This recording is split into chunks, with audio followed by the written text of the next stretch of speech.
Yo, welcome back to the IRONBROS podcast. I'm your host, Sir Kyle. Joining me is my co-host, Grant Romer, usually behind the lens. And obviously things look a little different. My normal Iron Brothers host got into a little tidbit this morning, so things are a little different moving forward. Just kidding.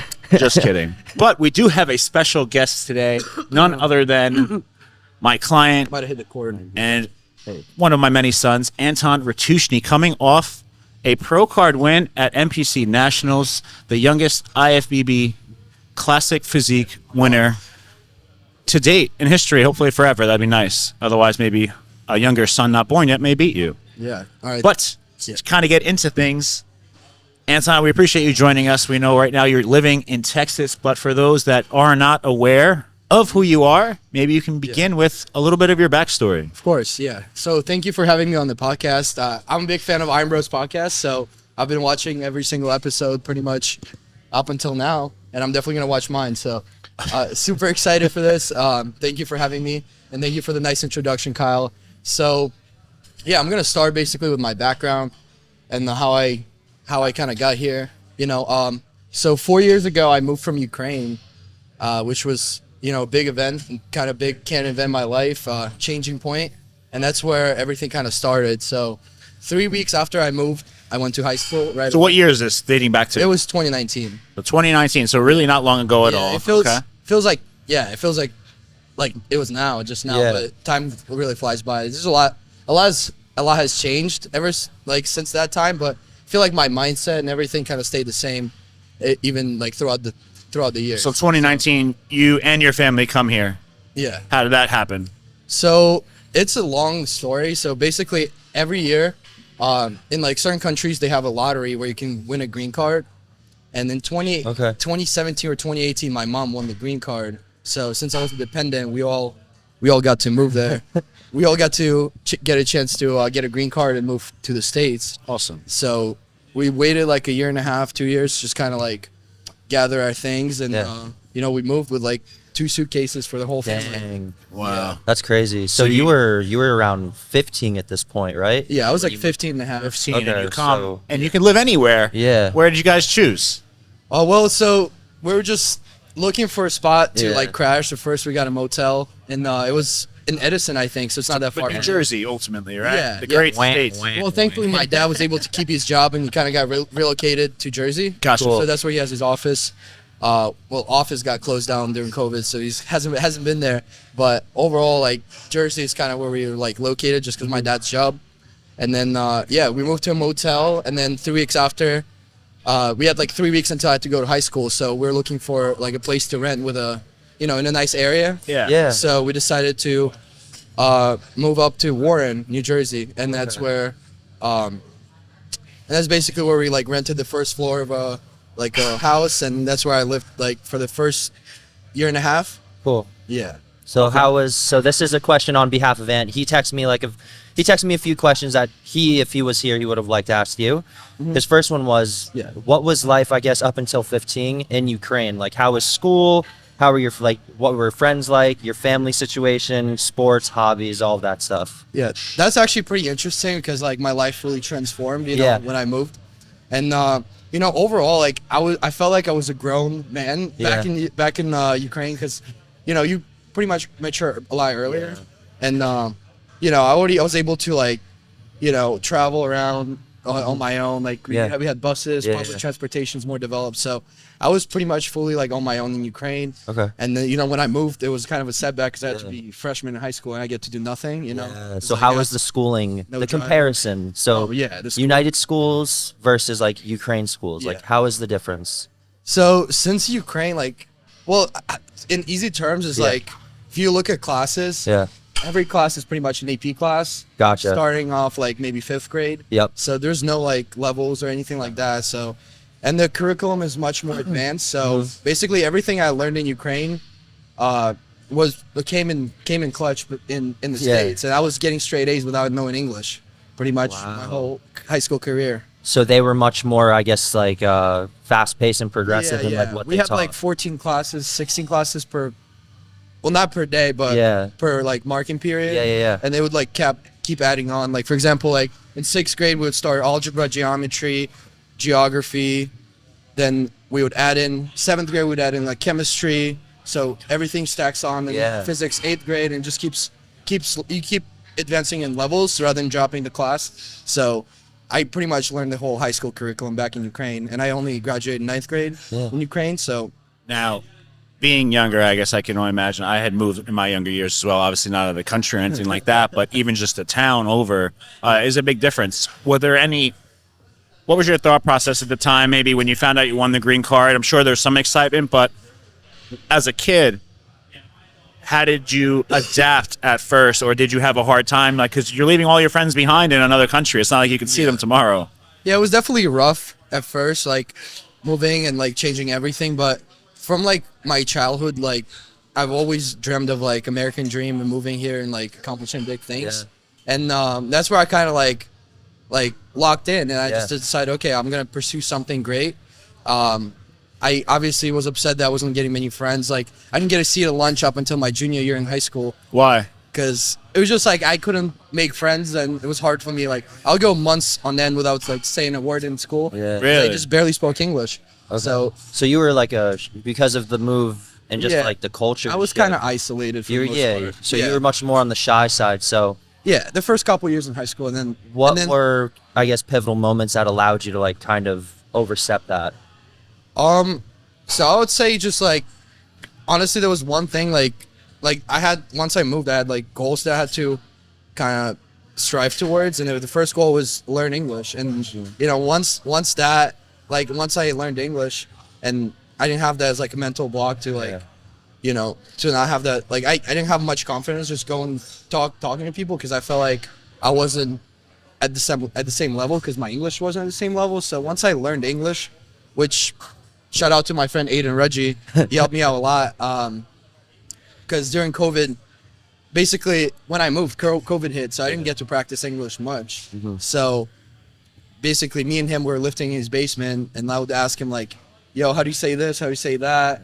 And just like self-learning, like just self-taught English basically through like songs and YouTube videos. That's how I learned it, and it took me like a year and a half to fully get into it. That's still like pretty to fast. Overcome that, yeah. Yeah, no, that's definitely fast.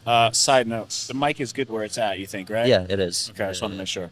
So yeah, man, like I said, I always just try to put it in perspective of other people that don't know you. I think that's when you first told me that, I thought that was very impressive, to say the least. That's almost more impressive than where your physique is, but obviously your physique's at a pretty good level, so it's hard to compare. But Thank you. A lot of people would use that as an excuse, not knowing the language, and they would kind of be loners forever, essentially. Exactly. Right? So really cool story. I'm glad you were brave enough to share that. You know, I know this is like your first podcast, so it's like where the first podcast where I can fully like open up and be myself. Yeah, and you have a good story to you, and I think it's time that you share that for sure.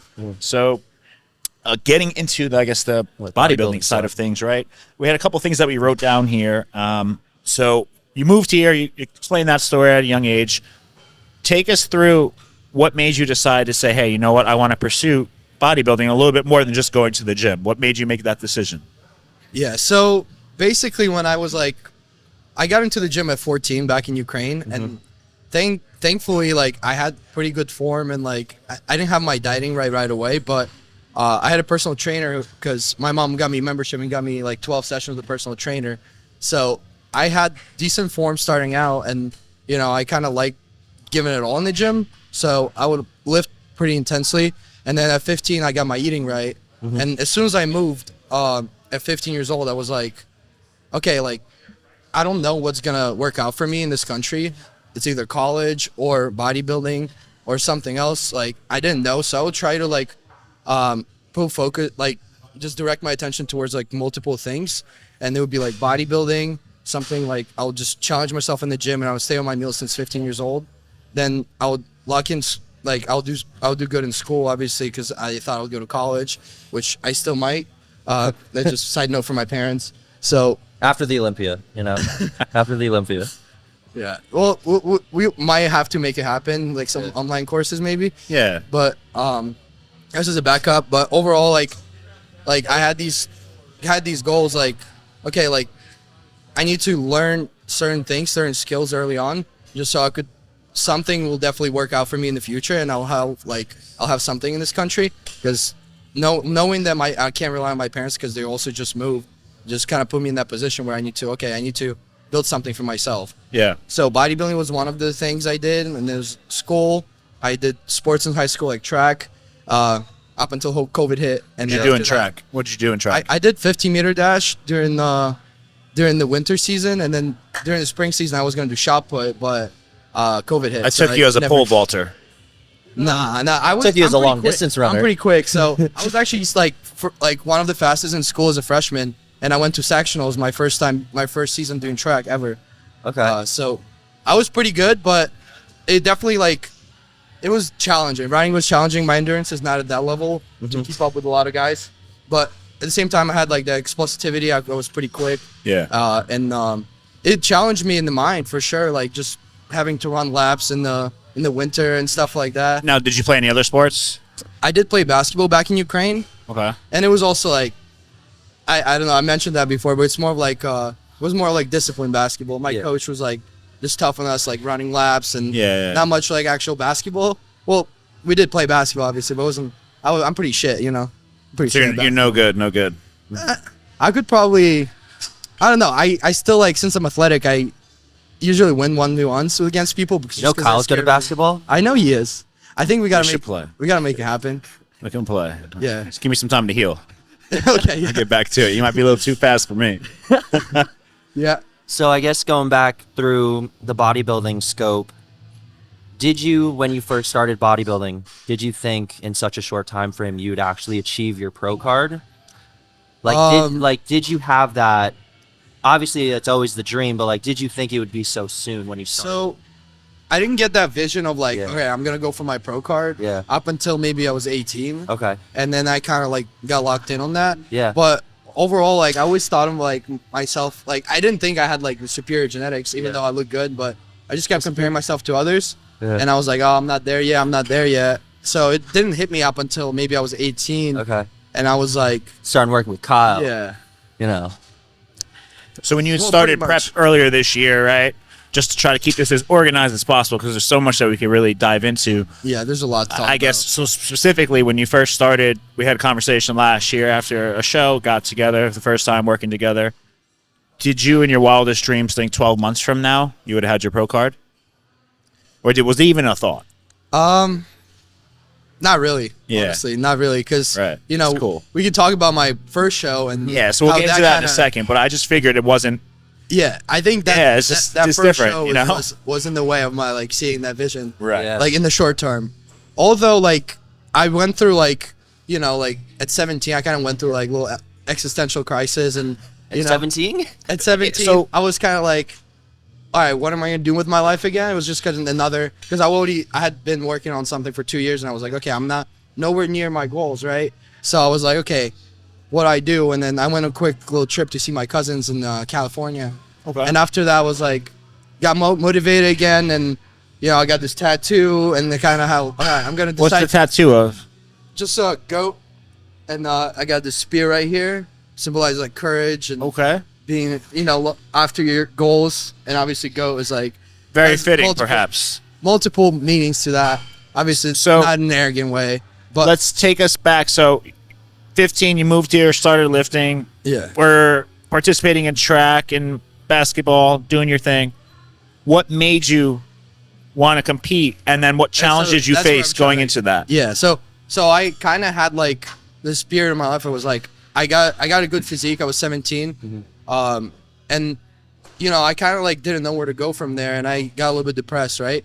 And you know, I went on that trip, as I said, and got motivated again. Kind of saw how my cousins are doing, like they're doing really good, and they motivated me to do good for myself. And I decided to like, okay, like now, if bodybuilding is what I like doing, and this is where I want to build my legacy. So at 18 years old, like right where that happened, like when I came back, I got my first coach. It wasn't you yet, but I got my first coach, and I locked in fully, like with meals and training. Everything was like structurized to the point where like I started making quick improvements really fast. And then I was like, all right, I'm going for the youngest pro. So that was where I had that moment. Yeah. And I was like, bodybuilding was going to be like my priority. Although, you know, I still kept up with school. Yeah. Because obviously I didn't have social media back then to kind of sponsor my goals, you know? Yeah. So that was, that came in later. But overall, like I was still like chasing that, you know, legacy in bodybuilding starting. So this is now, for 18. those who are not familiar with the timeline, this is 2022, right? You start preparing, you have a coach, that's not me, and you are preparing for what was NPC Easterns. Yep. So how was that prep? What did you learn? What were your takeaways? What was your biggest like challenges, I guess, and obstacles you had to overcome? Oh yeah. So my first prep ever for Easterns was definitely like one of the hardest preps of my life. And you know, just going through that prep where I lost a lot of weight in the last 2 weeks of my prep, and you know, kind of like it was mentally really challenging to keep up with like that amount of cardio and that amount of like no carb days. And the most amount of carbs I got was like 25 grams of carbs on my workout days, as opposed to like having 300 grams of carbs in peak week right now. Like for nationals, I was not eating much. You know, I was. It was rough. So I would like be on the edge of passing out every day, and just going through that kind of made me realize how easy prep is. Like actual good prep with a good coach. So this prep, I've been mentally super healthy, physically super healthy, and it just made me succeed basically. So that's the difference, I would say. Just having, you know, right guidance that made the biggest difference in the preps. That's crazy. Oh my God, 25 versus 300. What the hell? We ate 300 on our depletion days. Peak week, right? Wow. Yeah, we had food pretty high. So like, so outside, I guess, of that bodybuilding, like just the details of that. Yeah. Looking at that, like reflecting on it, it's like that's a little bit of like a tumultuous spot in your, I guess, overall career. And you're a very goal-oriented person. So when Easterns happened, how did that affect you, I guess, like emotionally and mentally? Because like obviously, like from the start, you wanted to hit youngest pro.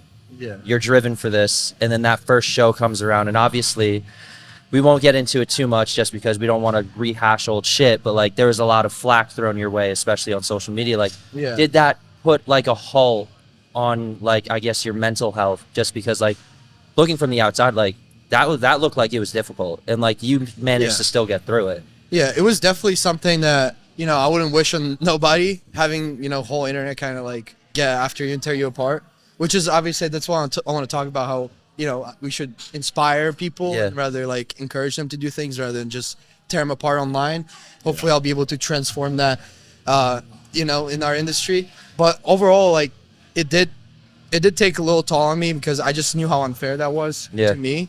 And I knew where my physique was and how I actually could look. Yeah. So I knew that, you know, it's not the end of the world. Yeah. And I had Kyle as well. Like he was on my side and helping me out with like reversing and stuff. And I was confident that, you know, we would make that comeback pretty quick. Yeah. Because just how my body works. But overall, like, you know, I took it as a man. I took all that hate. I didn't take my page down or anything like that. And I was able to channel that anger towards like not anger, but channel that negativity and be like, okay, like I'll prove you guys wrong. Just give me some time. And we did it. So was there any part of you of that experience going into that first show where you thought maybe, you know what, bodybuilding, I'm good, I don't want to do it? I honestly just knew that if I take a step back, like I would never come back. Pretty much. So if I just not do bodybuilding, which a lot of people told me to just quit, I probably would have just been depressed for the rest of my life because that's my true passion is bodybuilding, and that's what I want to do. So like, I guess, what key steps did you take through that fucking, I mean, in the moment, it probably felt like, holy shit, is this ever going to end? But like, how did you keep your mental fortitude, and like, what did you tell yourself, and what actions did you take on a daily basis to just help you keep pushing? So it all comes down to basic like discipline and just having structure in your life. So you don't go like, you want to make sure you don't go down the rabbit hole of just like keep self-inflicting like and just self-sabotaging. You know, you don't want to think, oh yeah, the whole world's against me. You just be like, I'm against the whole world. That's the mindset. And I kind of like put my phone away, had my, you know, reverse plan, just locked on that. And pretty soon, like just a month later, I was already back to like where I was. So it didn't take me that long to get back, and then I had credibility to be like, okay, my physique is already back, so you guys should probably stop talking shit. Yeah. Good job, Kyle. Good job on that reverse, bud. No, you did. You snapped back into it. Yeah. You never wavered once, which was cool because at first there's a lot of heat out there. So let's talk about that. How did you guys start working together? I think the first time I met Kyle was actually James's show, the NPC Universe 2022. And I actually sneaked backstage with you and Kyle. Right. I remember and that. I introduced myself to Kyle, and I was like, I'm Anton, and nice to meet you. I had a lot going on. I didn't remember. No, he doesn't 3 I have a athletes, Snapchat. fucking I still have Snapchat stressing. on my phone. I showed you the other. It was a Yeah. video. Yeah, I have the video. Oh my God. So that's where I met Kyle for the first time. Obviously, I've known Kyle from Anthony's videos, and big shout out to Anthony for kind of like guiding me through this. Yeah. Overall, and that's how we started working together. I think Anthony was just. Yeah, I think Anthony and I think also Nick Trigili had reached out to you. You spoke with him, right? So, yeah, I guess you took their advice, messaged me, and I don't know. Usually when someone comes to me, I feel like I have the whole younger generation, right? So if they want to look the part, they know where to go. Yeah. But it's just a matter of experience when I speak to them. I guess I always just try to relate, right? So again, I can't relate to moving from a different country or anything, but I can relate to perhaps negativity or doubting yourself a bit, right? So. There's a lot. My thing with you was just making sure you didn't feed into that negativity online, because that's tumultuous enough to put you into the rabbit hole, as you called it, where you don't really climb out. It's a very hard time. Yeah. But yeah, I mean, you were from day one, our first conversation, I think we had FaceTime to have a conversation, and you were just very transparent with me. And had I found out that you were lying, I would have had an issue, but you're willing to expose, hey, this is the truth behind everything, and this is what's going on, this is why it's probably being said, and you never missed a check-in. Right away, he was like on point with everything. Damn. So it worked pretty quickly, and that was the best thing at the time for you, especially. Yeah, thank you for mentoring me through that, and like thank you to a lot of other people who were like on my side. Well, when everyone kind of was tearing me down, there were people who were willing to support me through this and kind of give me the right mindset, and I listened to the right people, and they helped me get through it for the most part. Yeah. And also, I think Anthony was actually suggesting me to switch to you during that prep. And I was like, oh, I have 2 weeks to go. I'm like, I want no part of the last 2 weeks.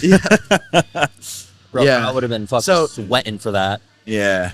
Like, well, you could have saved it, man. You could have saved it. Couldn't do much worse. But yeah, I mean, so now going into the next question that we have here, you obviously accomplished a ton, and you are young. You're only 19 still, right? So this whole timeline could have been like a decade for many people. For you, it's been 2 years. A lot of younger adults are going to look up to you for inspiration. They already have, and they're going to continue to do so moving forward, especially as you continue to make a name for yourself. What advice do you have for those people that are considering competing and considering to get into it? Like, what is your best advice you think you could share with them? Well, I would just say be realistic in the first place. Like, even though some people thought I wasn't ready for my first show, I do think I was ready, and mentally and physically I was ready to compete at 18 years old. However, it's just the guidance that I had got wasn't the right. And that's probably the first thing I would want to advise people, to have right guidance if you decide to get after it. And also just overall, you have to understand, is this realistic for you to make it a career, or is it just something you want to do for your interests? Yeah. And fully investing in it will take away from your other areas of your life, and you want to make sure other areas of your life are, kind of taken care of before you go into competing, because it will take away everything. So your money, like, you want to make sure you're good on your finances and everything else. So that's just something that, you have to just set priorities in the first place and realize, okay, do I have the genetics as well? And that's what coach will help you with as well. Obviously, it's hard to tell if you have good genetics until you actually start putting in work and be consistent with like all aspects of bodybuilding. But with a coach, you'll be able to do it. So my advice would be, get a coach, work with him for at least 8 weeks, figure out how you can. Get Kyle. Yeah, get Kyle. And figure out. Link is in the description below. Team Pro Effects LLC right there. I appreciate the plug. But yeah, I think your advice is one many should seek. And, you know, for people that maybe can't afford coaching or something like that, there are always other options. And there's videos where you can really learn a lot and at least move in the right direction as opposed to just aimlessly eating whatever, training however. You know, being patient and being realistic. Like I said, a lot of people sometimes come and they're going to, I want to be the next Anton. But again, as you had gotten very good advice, right? Instead of copying other people, why don't you let them copy you? Yeah. So that'd be the same advice I would advise for other people. Build your own legacy, guys. That's the goal for everyone. Don't try to be a copycat. So when we're talking about your prep, obviously, like, the advice you gave was just to make sure all your ducks are in a row, essentially. For you, I guess, would you say it was a fortunate, like, blessing in disguise that Ukraine gave you such advanced schooling? Because, like, at your age, like, when I think of the balance for you in a prep, it's prep, school, making sure you're with your family. So, like, was that the case for you?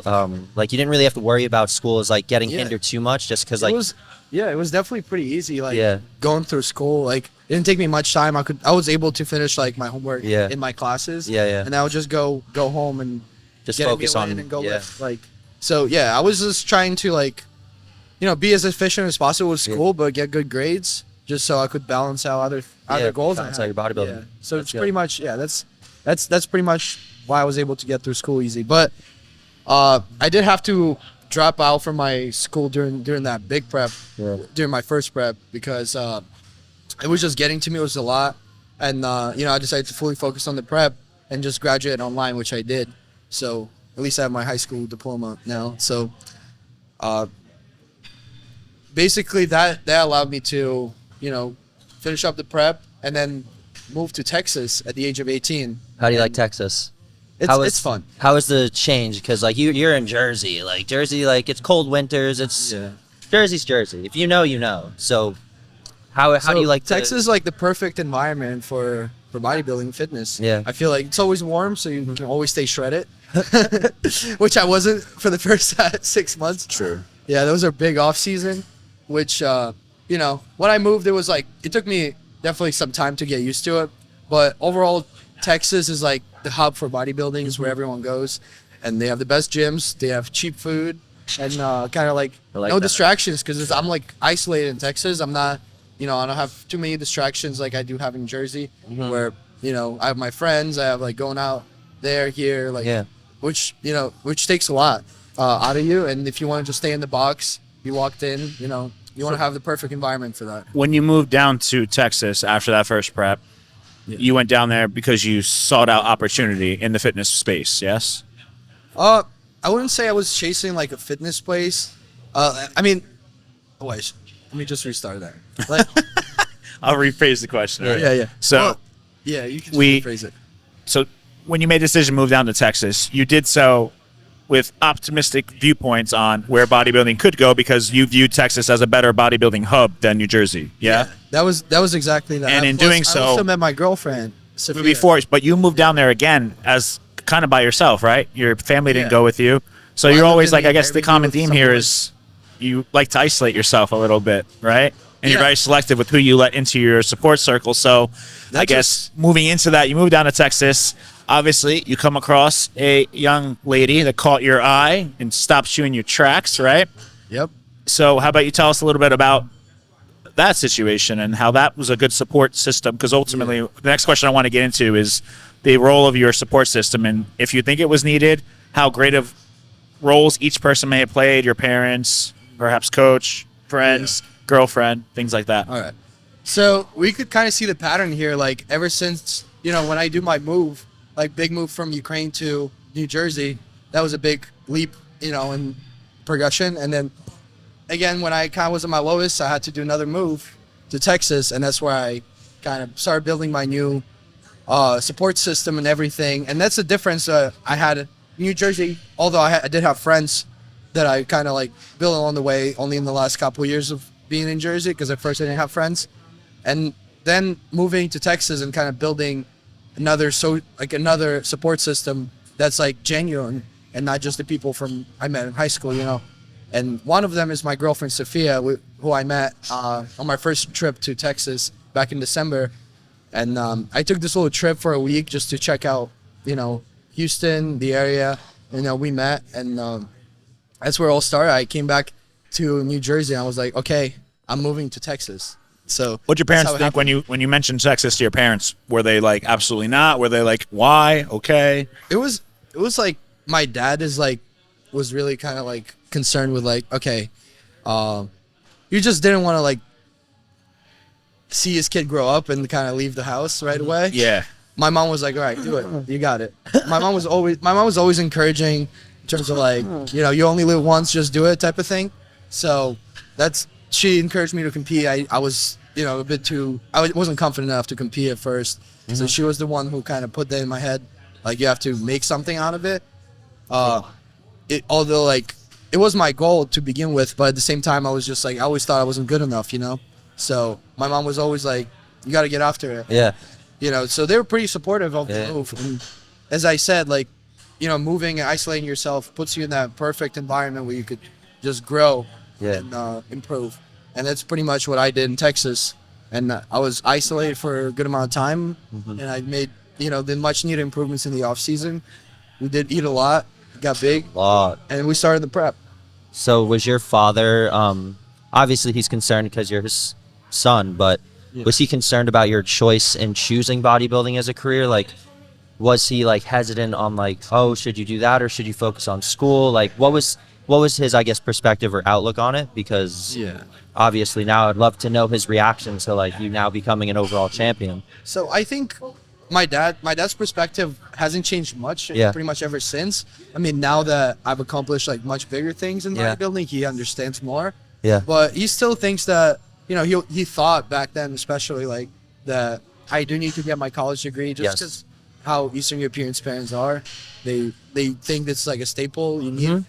But, people realize that like, it took me some time to just explain to him that, okay, like, college is not everything, and it doesn't guarantee you success in life. No. And just moving in like bodybuilding direction is not like set in stone. And I told him, okay, like if I do bodybuilding and I do school, like it's gonna be you're basically gonna be okay with me moving. So that was just like, I just had to tell him that if I do both, it works out. Yeah. Again, it's just because for them, it just comes from a place of concern. Compromise and it's different. The world, our contemporary is a little different now, where back in the day, if you didn't go to college, you definitely couldn't do anything. And even now, going to college still doesn't allow you to automatically be successful, but it gives you much more a fallback plan, perhaps. So a lot of people that are in your shoes that don't want to pursue education could become very costly decisions, right? But at the end of the day, you're young enough to where if you can manage to do both, I think you set yourself up for success. You open a lot of doors and opportunities. It opens a lot more doors. And, the thing is like, I would definitely do college. Yeah. And just for self-improvement to learn more stuff. But at the same time, is like, if I do end up doing it online, like, I'm probably not going to learn much. Yeah. So that's why it's like, I'm at that point where like, it might not even be, diploma is helpful and like to open more doors in like, in business world. But at the same time, like, I'm probably not going to learn much, and that's the sad part. You just wasted money for the most time. Perhaps, yeah. And I can't convince my parents, but I can find a compromise and still like do it online and still end up learning something. Yeah. All right. So switching back to the bodybuilding preps. Yeah. We talked about the first prep. Obviously, you made the switch to none other than me, and you moved down to Texas, getting off season underway, and then we decided, hey, I want to do another show, and we circle one on the calendar. Long behold, the one we circle is like 3 weeks after our actual first show. So take me through and take everyone through, I guess, how that prep was going into that first show, and the story behind we did 4 shows together. So how was all of that? Yeah, so starting off prep, like, I felt like I was behind, and we felt like I was behind. I was felt like I got a little bit too fat, but at the same time, it was just like a little water, just that my fat distribution is kind of different from a lot of people. Like, I don't really hold fat in my legs or like my upper body much, just my abs, and my face.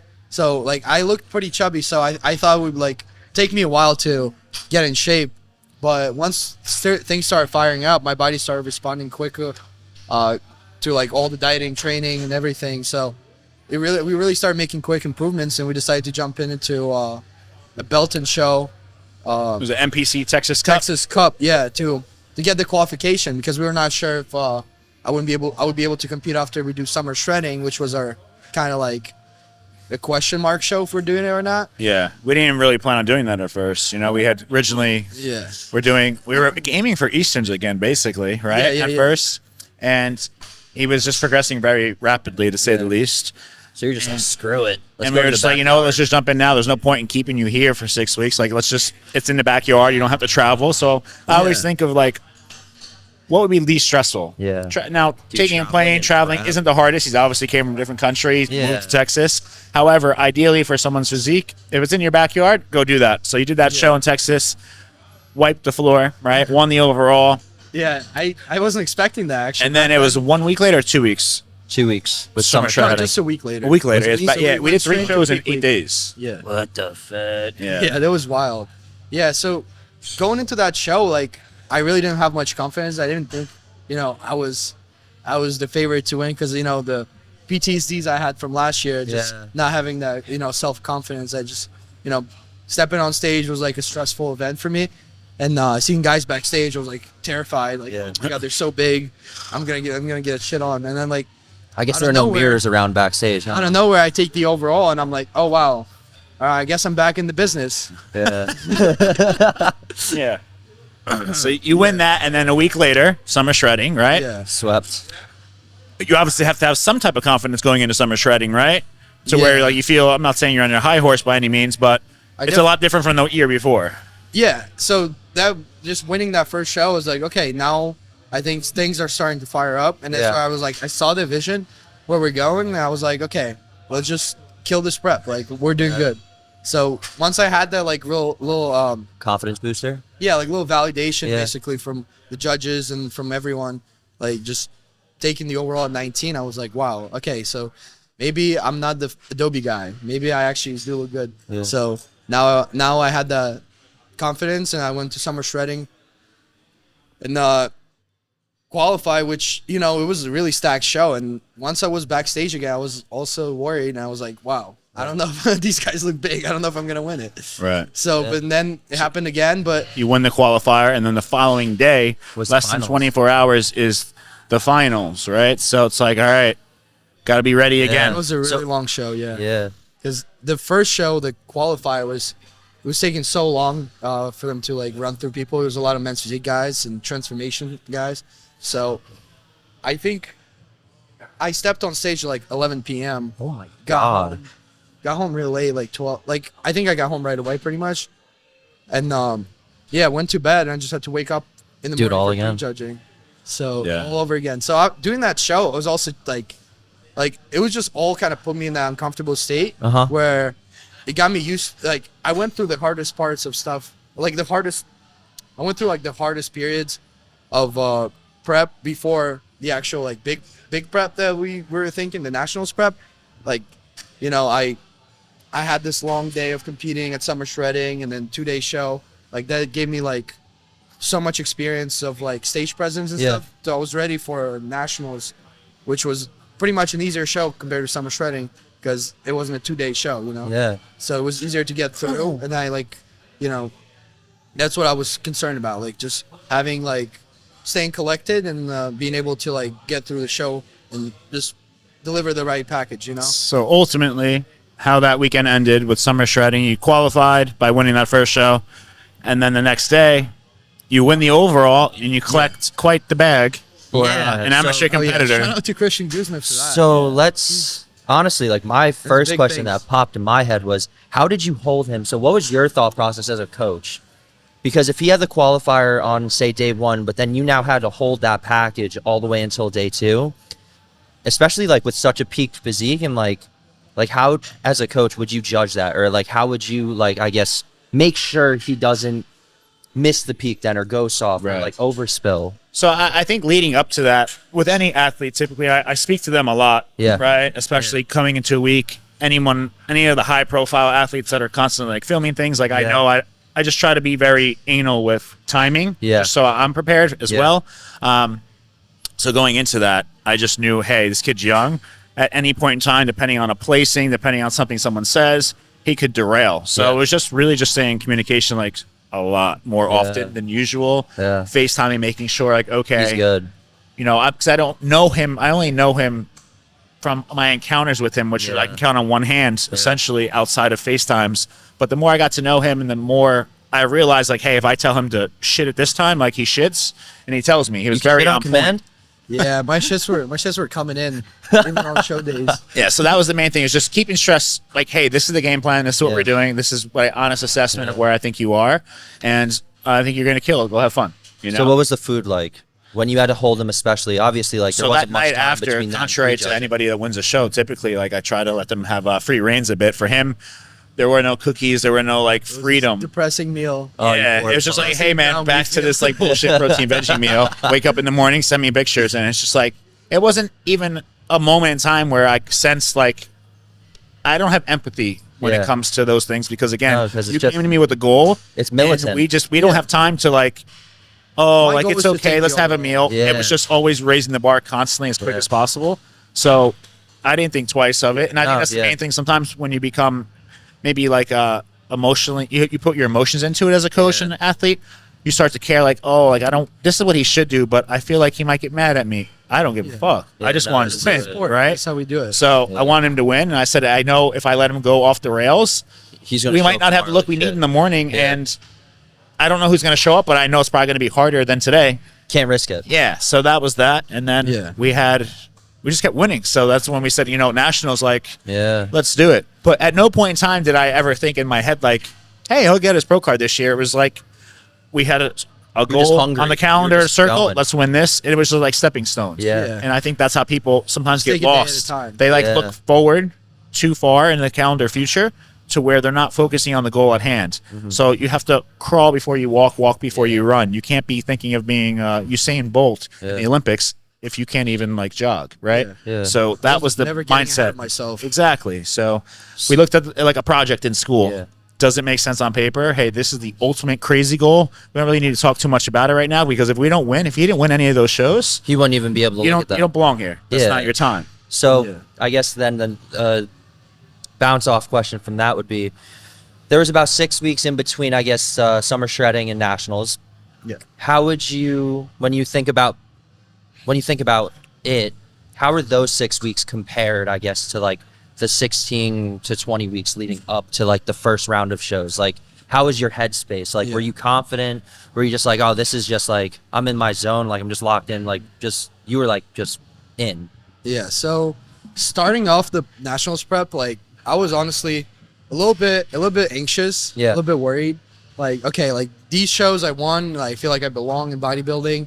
At the same time, like these are not like status shows, and like obviously I knew some good people showed up, but I didn't know if I'd be anyone good. Yeah. And I thought nationals like completely different level, and I didn't know if my physique was there. And like I decided to, okay, I need to get my physique to this IFBB Pro physique in 6 weeks, and that was kind of the mindset. Just, you know, that's where I'm at now. Like, where I'm amateur, I got a couple of shows under my belt, but I still need to turn pro, so I have to have a pro physique. So I really looked at myself. I was like, okay, I mean, I need to grow a little bit. And we tried growing. So I mean, it worked. Yeah. So basically, mindset wise, like I didn't have like too much confidence. Okay. Starting off at like 6 weeks out. Yeah. But, you know, we can talk about meeting Jim and Tyler at 2.5 weeks out. And ever since that, it's like, that kind of set everything right for me. Reignited a spark in you, I feel. Yeah, because I was starting to get beat up in prep by that point. Yeah. Although, like, I kind of found more motivation. Like, I had the underdog mentality going into like nationals prep. So, like the first 4 weeks, I was like, okay, I need to grow. I need to train hard, and that's what I did. And then by the end, when we introduced more cardio back in at 3 weeks out, I was like starting to get beat up, and my mindset was like I was dragging a little bit. At the same time, like I was locked in still, obviously getting through the day. Say like checking each check mark, every little goal for the day I still did, but I didn't have the like crazy spark in my like the the vision. Yeah. Because I didn't know if I would do good at nationals, But then after I met Jim and Tyler, and they gave me the validation of like, oh, you look awesome, man. Like you got this, and they gave me some advice on posing and stuff like that. I really just like, okay, this is my show. I just need to go and win.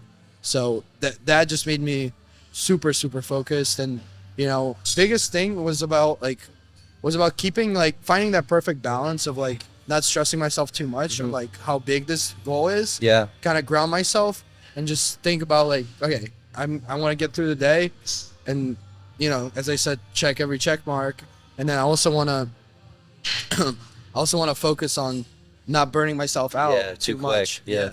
So it was just having that nice damage control. Yeah. With cardio, not really be light with cardio and not go crazy, because that's why I tend to be a perfectionist and everything, kind of go balls to the walls with everything.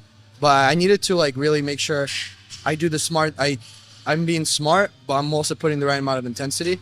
So that was the basically the mojo of the last 2.5 weeks. Just I had so much drive, but I also needed to keep myself under control, in check, and not burn myself out. Yeah, that would hurt my physique as well.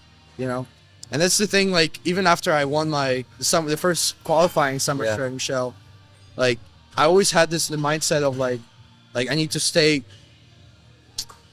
I came back home upset after my qualifying show, the one I won, because I messed up my routine, and I thought at the end of the day, I always think of the end goal. Yeah. And I didn't even think I didn't let that validation stop me from working harder. Yeah. And that's the one thing, because a lot of people it's why I don't like receiving compliments, because I feel it will make me work less hard. Yeah. And that's why I was I needed to make sure that I'm focusing on the goals and not letting the validation that the Jim and Tyler gave me, or winning the first qualifying show at Summer Shredding. I didn't let that confidence boost to get me off track and be oh, you're good, relax. So I still had that same mindset of okay, my goal is not achieved yet. Yeah. So similarly to Summer Shredding, we wanted to win the championship. So I was still upset after I won the qualifying show, because I didn't do it perfect. I was I messed up my routine. So I was pissed. And then, so up until I won the championship show, I wasn't happy. And then same thing with nationals, Jim and Tyler told me that I looked good, but at the end of the day, they didn't let me chill, because I knew that if I don't put in the work, it's not promised. So yeah, I just had to lock in the last 2 weeks, find that balance, and take it. Yeah. So we got it. No, that's really dope. Do you think because from what I've gathered, your motivation for these last few shows, that thing that helped get your spark back was having someone or having a show kind of reignite that spark. Yeah. Obviously now you're in a different level. You have your pro card. So now that you have your pro card, it's kind of you look back well, shit, I do have what it takes. Yeah. So do you feel moving forward, your spark will kind of solely be based off you as an individual, internally, your own goal, your own mindset, rather than letting something else be that thing that helps bring it back? Yeah. And I feel I don't need anything to kind of keep me driven, because, I am my own project, and I'm trying to build a big legacy. So now having this new stepping stone, becoming a pro, it just gives me more motivation to keep going, because because now I'm the underdog, I'm the fresh to the league, I'm Bro, I was the youngest I was in the the best league? amateur, now I'm the worst pro. That's how I think about it, even though I know there's certain pros I could beat. At the end of the day, I don't have much it's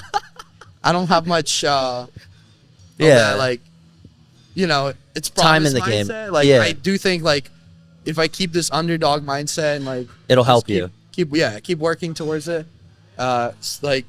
with that mindset, I feel it will definitely put me further and keep me motivated for a long time. Although now that I'm in this position so early on, I have this drive towards okay, let's set records now. Yeah, now you can now the real fun starts essentially. Yeah, so we already did start if we we kind of set a record, and now I have this another kind of factor of okay, I could keep on building a legacy, but I can also go out and set records, qualify for the O, to quit be the youngest Olympian or something like that. That's pretty cool, but at the same time, I just have to pick what's the best for my career in general, Yeah, for the longevity of the sport. As well. So, Kyle, with obviously you have quite the artillery of athletes under your belt. With him being one of your youngest pros, because at this point now you got a few, what steps, I guess, as a coach would you take to help guide him to make sure he guarantees longevity, but still the rate of progression he's had up to this point? Yeah, I mean, so it's real easy to get caught up with the what ifs, right? But again, the only thing I can do is think from a parent perspective, think from later in life perspective. As I get older, you do get wiser and you realize like probably wasn't the best decision earlier on. So, you know, as soon as we stepped off the stage, a lot of people are already like, hey, like, let's just get him into the Arnold. Yeah, that'd be fucking awesome. The reality is, it's questionable if we can win that right now for sure with his current physique. Do I think he could stand next to anybody? Yeah, he could stand next to anybody because we get him in that kind of shape.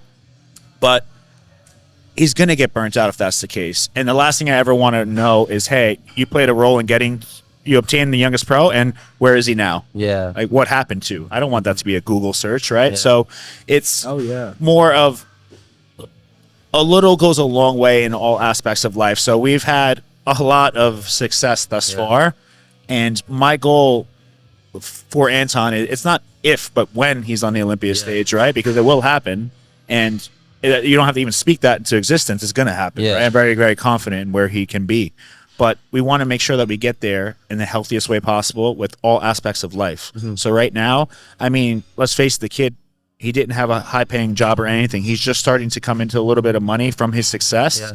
Let that build up a little bit, make a little brand for himself. There's a lot of people right now that want to leech onto him because they see, wow, this kid is somebody. Where were they 2 years ago? They weren't fucking with him. They didn't know who he was, right? So I always am looking out for him like I would any athlete. Hey, think about your future, because all this sounds really good. Short-term success, nothing good happens so fast. And yeah, we've had a lot of cool shit happen.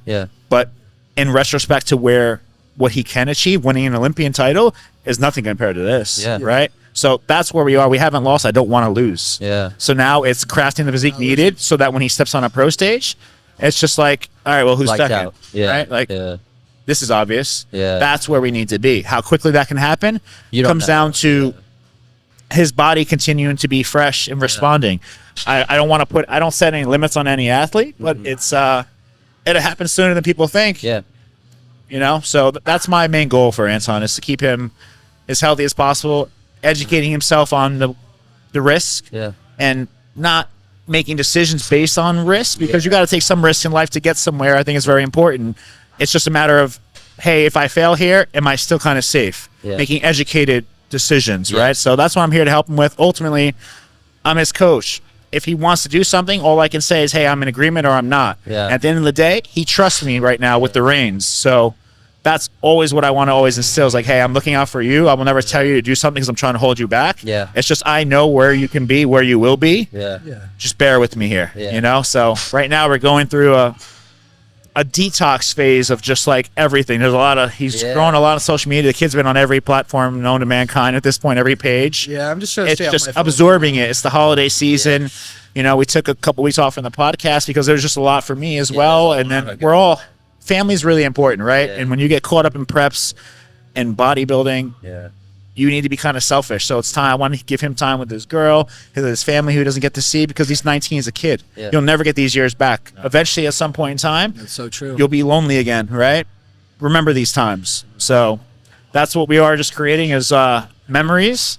And from here, like I said, I'm super excited, but I'm also smart enough to say, hey, man, if we need a year and a half to make all of this cool shit happen, we'll take the year and a half.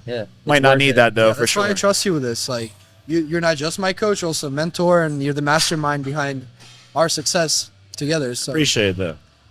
Quick tangent. Did you get to enjoy your holidays? You got to see your family on Christmas? I got to. Yeah, Christmas wasn't like too much of a holiday because we were stuck in the airport traffic for picking up my sister the whole day. It was like the only off day I got with my family. And then I was kind of like out doing stuff, recording stuff. So hopefully tomorrow, Sunday, I'm going to get to spend some time with my family. Really cool. I did get to eat a lot of food. As you can see, my face is getting a little bit bloated. Face over here. No, I also went in the sauna today, so it's just red from the sauna. Right. Trying to get all the water out. I still do my cardio, though, Hey, man, that's great. It's like, because I was only a pound up in 2 weeks. Damn. And then, rebounded like because I knew I would eat a lot. That's kind of crazy. 1 pound? 1 pound. Like last Saturday, I was at IRONBROS at 194 pounds. And now I'm like in the 200s. So I'm definitely going to chill out. Like once I go back to Texas, get back on fully eating right. And I mean, even now I'm going to be eating good. Yeah. But yeah, I finally got to enjoy myself after prep because I was still in prep pretty much up until last Saturday. And got my first cheat meals out, Christmas and stuff. So went to New York City with Sophia yesterday as well. So cool. You got yeah, we got some soup dumplings. I got sesame chicken with rice. That was good. Yeah, so that's where such a clean choice. No, but pretty much. Yeah, we had some mochi ice cream too. It's pretty good. Sounds like my kind of day. Yeah, it was awesome, man. It was really good. So one thing we try to do with the podcast and like kind of inspiring people to compete or at least make the right decision if they want to pursue the fitness space. Yeah. What was the most challenge of your journey thus far? The whopping 2 years it's been. What has been the most challenging aspect? If you had to pick one thing and say, oh, shit, this was like super tough. I hate this part. What is it? Some people say cardio. Some people say diet. Some people say the sacrifices that come with wanting to prep. So you're talking more like bodybuilding world. Yeah. Right? Yeah. Because, I mean, I feel like, now that, I've gone through preps, like, I feel like it become part of my lifestyle. So it's not like anything super challenging, I'd say.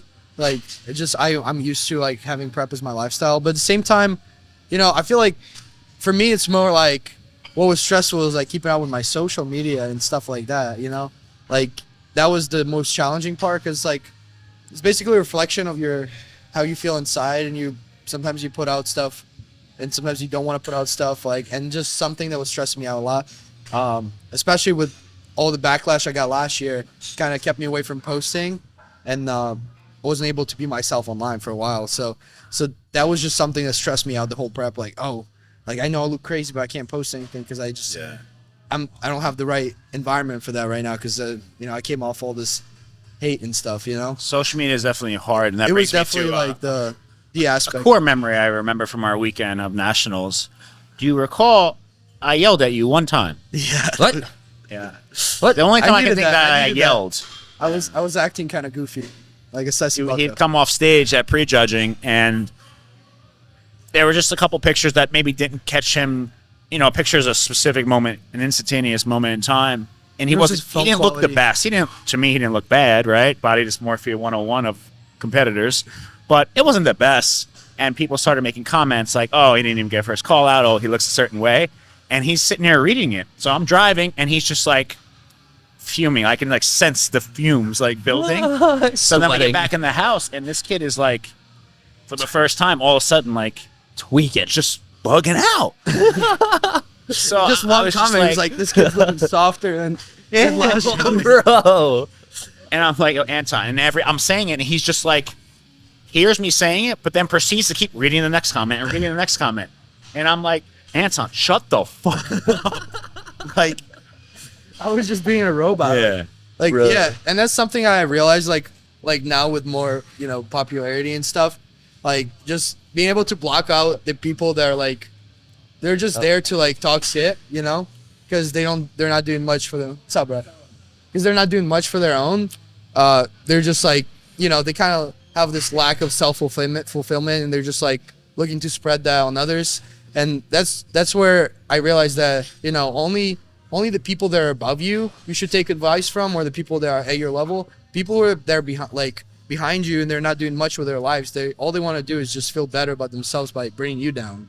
And the people that are better than you, they're just going to elevate you to be a better person on your own. So I feel like who you listen to is the biggest factor to call yourself slipping there though.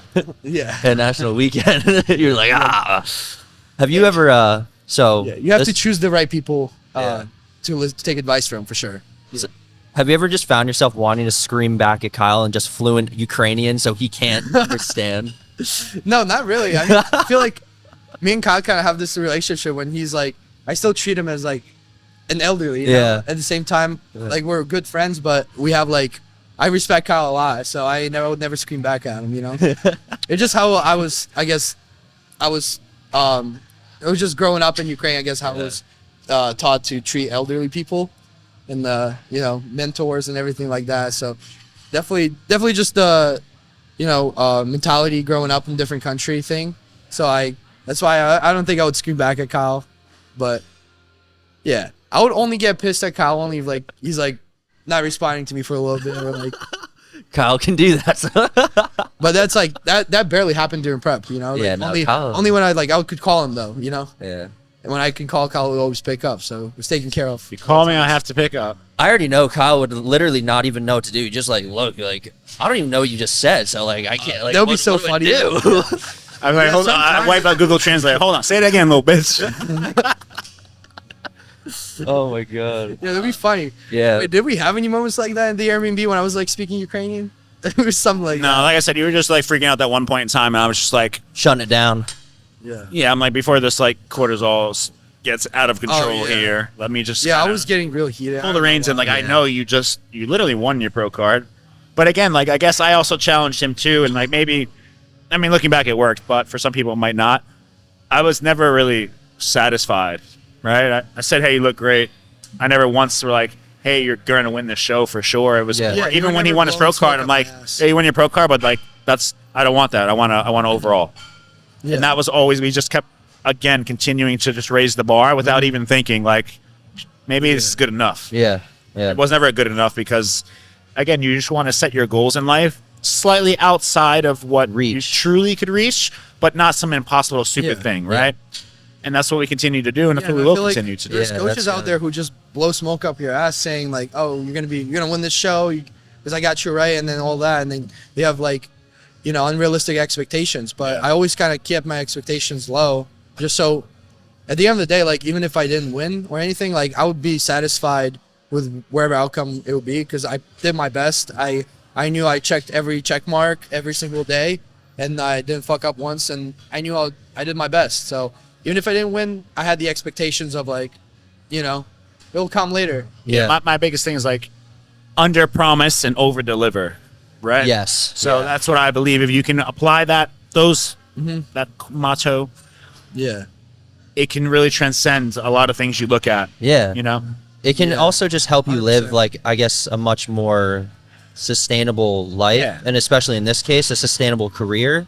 Yeah. Just because, again, like imagine if you had that different mindset where it's just like the constant blowing smoke up your ass, you're overly confident, like a different world, like Anton off the national win, he's just like, fuck yeah, like what's the next show I'm doing? Where's my pro debut? You go into that show and then like say it doesn't work out, but then then you'll get burnt out. So it's like, Exactly. it's very good to have a much more minimalistic approach just because it'll allow you to not only it'll allow you to stay longer, but it'll let you enjoy it. It let you have that balance you speak of. I think as you become more popular, more successful, and as anyone grows in any industry, as you get more projects to film, Yeah.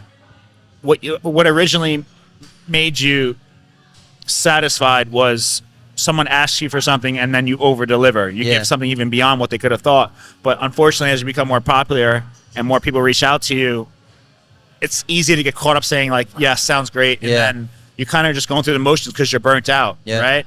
And now before you know it, you bit off more you can chew. So again, we're in that puppy stage, right? To where people are just always impressed. So the more you can do that, I think it keeps you kind of a fire lit under your ass Yeah. as well. Yeah, 100%. Just because you're 19, bro, you like these are also the years where it's just like it's amazing that you're so young and you're already so developed as an adult, but it's also good to take these years, and especially like with your girlfriend Sophia, it's like it's good to just enjoy time with her, get to just Exactly. enjoy the life now at this point, because yes, you have your pro card, but now it's time for you to like essentially just grow, see where Kyle has plans for you, just enjoy the time you're training now, like get back to like the roots of everything. Yeah, training honestly feels amazing after prep. Yeah, like, fucking bet, just coming bro. back, you're All just those like, carbs, just yeah, you're getting the drive to work out again, like you're getting strong. It's awesome. Yeah. yeah. So, yeah. Did you have any, I guess, in your younger stage, 15 years old up until even now, did you have any bodybuilders that inspired you, like favorite bodybuilders, like older, like old, like golden era or the new era? Like, were there any that like just you looked at, be like, I feel like one that like definitely stood out to me when I was like, I think since I was like 16, 17, I had Tom Platz on my phone home screen for a while. That one picture of him next to the car. next to his Camaro or something. Yeah. It's like with these big quads out. Like, yeah, Tom Platz was definitely one of the big inspirations to me. Like, especially with mindset and training and stuff. Like he's the beast. So one of the questions that Anthony would have asked if he was here was, are there any little tips, tricks, secrets of late that you think have enabled you to be more successful or are helping you? And his example is he's very big on mobility and stretching. He thinks it's really helping him achieve that next level of an overall look and overall sense of well-being and staying healthy. Is there anything that maybe you could share with people? Yeah, for like bodybuilding. Yeah. Again, I mean, I'd say what Anthony's doing, like mobility and being flexible, is definitely one of the aspects is really important, and that's what I've been keeping up with. I think ever since I did my track season, I was like locked in on stretching, and I can still do splits and stuff. So that definitely allows you to put on more size. You have better blood flow to the muscles. You have more flexibility, better range of motion.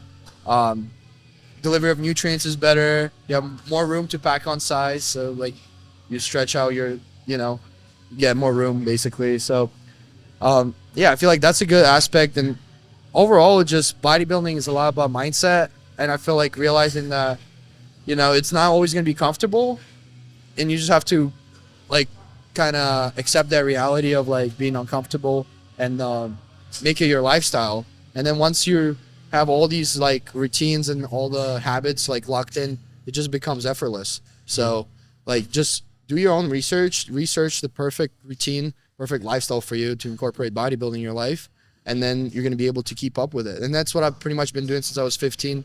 I would always like go on YouTube, and even since 14 years old, go on YouTube, learn about bodybuilding, learn about every little thing on your own in the first place, figure out for yourself what works for you. And then once you have those like regimens set up, like it becomes effortless. Okay. That's good. But it's not like there's a secret hack to, achieving something. Like everything's already online. So once you do the research, it's all about applying it to the best extent. It's all about work. Yeah. Yeah. No, that's a good lesson. Yeah. Especially Pretty because what's the saying for Action Sledge? HWMF? HWMF. Hard working motherfucker. Yeah, man. But But functional and fuckable too. whoa, that's good. You also got to Put that on a t-shirt. And athletic for bodybuilding, because bodybuilding is a sport. Don't forget. Yeah.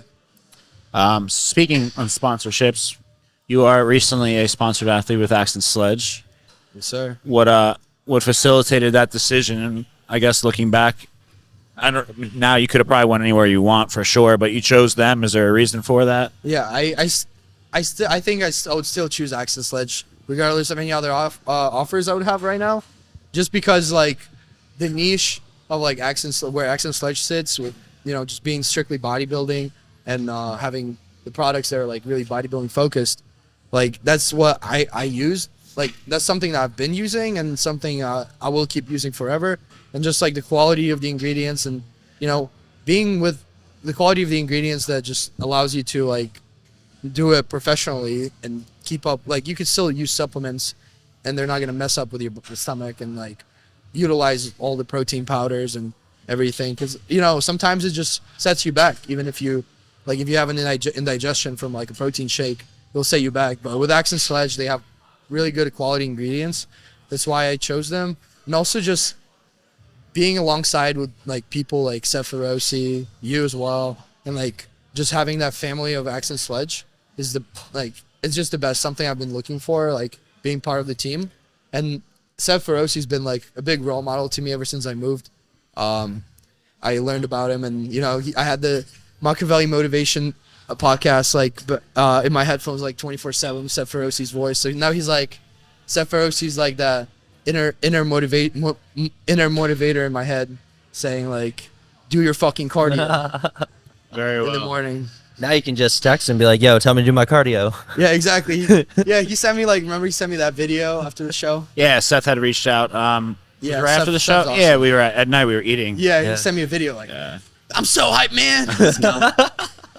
So it was cool. But no, Seth does awesome. Seth cares about his athletes, so I'm glad that you feel that way, and just feeling like I'm part of the family, Yeah.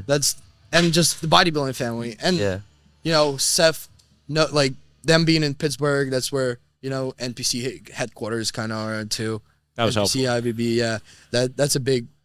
That's also a big, like, aspect that, I mean, sure. That's also, like, a big benefit to this, for sure. Brain fog. Yeah, no, it's a lot of Are you still prepping right now? Is there a show we don't know about? No. There's a show in Brazil. We'll be at the Arnold, though, Yeah, just visiting. perhaps. That'll be wild. No. I'll be We will be at the booth. I'll Arnold. be Yeah, at there's the a booth. And then getting for tanned Axe and out real Sledge. quick. Rocks and Sledge. Yeah. Oh, that's dope. Is But yeah, I mean, that's everything. that pretty much everything? Yeah. Kyle, do you want to wrap it up? I mean, you can also put in Axe and Sledge in here since you two are both athletes. What's your code, Anton? It's SWL. SWL. What does that stand for? Is that swole? Yeah, it's Okay, that's what I thought. Cool. I always saw your because my username. last name was too long to put in my, to put in my Ratushnyi then. yeah, it was too long to put in my Instagram nickname. Well, Anton, Username. I've heard just about enough from you. But in all seriousness, we appreciate you coming on. Yeah. Grant, thank you for having for me. filling in for Mr. Mantello, who is He's taking care of taking Ali. care of Ali. I don't know if we said that Yeah. in the beginning. I know we were Yeah, that playing. All what jokes actually aside, like and jokes. is being a good significant He's the other. go-for, Yeah, he's doing the right thing. So hopefully Good boy. Allie's okay. Hopefully Ant does not get sick as well. But if you guys enjoyed everything, you know, leave a comment below. Anton, I'm sure we'll see them, and I know he does his best to respond as well. And then one other aspect, I spoke with Grant earlier. In the video below on the link, you'll see a Google Sheet. Google Forms, where you can put any questions or comments, something you want us to look into, and then you can also populate it with current pictures if you want us to assess your physique. Oh, wow. And give you any feedback moving forward. So I highly suggest you use it. Again, we want it to be interactive. Rating We wouldn't be physiques, doing that's this fun. if you guys are not responding or watching, so we appreciate your time, to say the least. Yeah. Moving forward, Yep. if you care to support Anton and I with Axe and Sledge, you could use code SIR or code SWOL. It's SWL as tatted on Anton's ankle. Yes. And for Grant and I, Young LA, we have codes as well, SIR and Grant. Until next time. That's a wrap. Peace out, guys.